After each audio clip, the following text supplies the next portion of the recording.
here's a wolf right here. On Nickelodeon, I think. So since then, multiple people have told me that it was on CW Family. It was on the board too. Yeah, I would just like to, yeah, thank you. Who said that? You know what? Chris has got my back. Even if it wasn't on CW Family, I just prefer to live in ignorance. My home, man.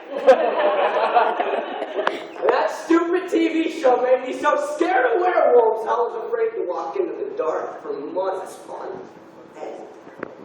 I guess not a whole lot has changed since then, except for now, these monsters are personified within, and I go to sleep with them. And I cuddle with them. And I dream about them, and I pretend that I'm 7 years old once that fear has finally gone away. So I saw my father's ghost inside of my childhood home's window panes, and some silent, shadowy matter followed me around the halls of my house when I was 8. So I held on to the belief there's something dark working around my family to this day. I used up all 999 lives, so by the 10th time I die, I'm going to be right by your side, and we'll both agree that we tried to land on our feet. You poor boy. I don't even believe in demons. I don't know. Me neither. Nobody does. Nobody believes in demons until you've seen them. But I don't smoke that gun.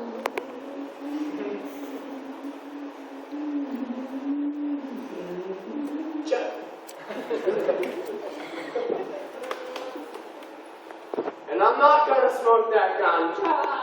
Because 1, I don't believe it's what I need. 2, I got married a couple years ago. My life freaking killed me. You know? 3, all of my friends already smoked enough of that weed for 2 or 3 of my lifetimes. And I fell apart while I watched them fall apart. So I figure I got enough falling apart in my system already. I'm scared for my family. I'm scared the werewolves are going to keep attacking my dad. They already been to death. The swelling spread in my mom's side of the bed. I've been thinking way too hard lately about getting some meds to help clear up this depression. It's clouding my head with those tiny little red and white, black and blue and green and yellow orange pills that scare me half to death.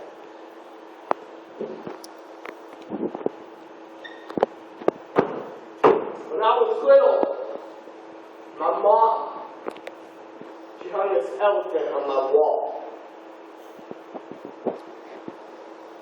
There's a llama. There's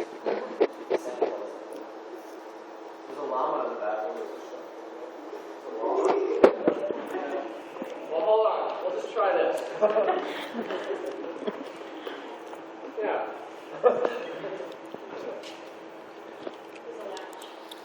Oh, that's all right. This is a music stand. If you have a very good imagination, it has the potential to be an elephant.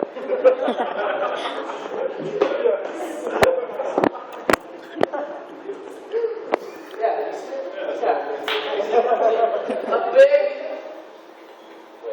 freaking purple, quilted, terrifying elephant that my mom hung on my wall, that my grandma quilted with the help of Satan. I pray to God that it wouldn't eat me in my sleep. I'm getting a little older now and still wondering what I think about those depressive tendencies. I know with all of my heart the same God that kept me alive then is the same one that holds my hand when I'm weak. And He gives me hugs when I weep. And I don't want smoke to be the reason for my rock and roll. I don't want substance to be the reason my body bleeds or prone to wander. Lord, I feel it, but if you hold on to me, I promise to do my best to keep on trying to believe. So come thou fount of every blessing, and tune my heart to sing your praise. Streams of mercy, never, ever, ever, ever, ever, ever, ever ceasing, call for songs of loudest praise. Teach me some melodious song, sung by flaming tongues above. Praise your name, I fix upon it. The name of Christ's unchanging love.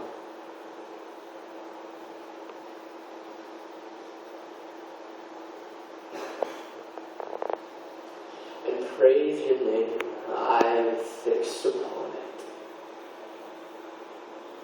The name of Jesus' redeeming love.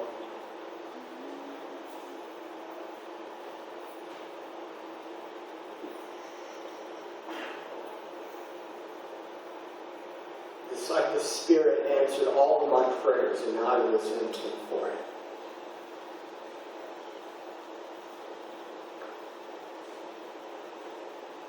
I used to take so much time for myself to just sit and be silent. I haven't heard that sound in years, but I've replaced it with a lot of voices that claim to be God. The first poem I ever wrote was about San Francisco and the homeless and what I was told. I was 12 years old, and I rhymed poor white bro with chips from Nabisco. Give it to a beggar as he pushed his cart down the road. And that boy got buried in hay and asteroid beneath the Ben and Jerry's in a big city, and a pretty girl, man, they're the only thing that he needs to get his heart to beating again. The song used to be for nothing and no one, and now I shout transparency, but I miss every single one of my secrets.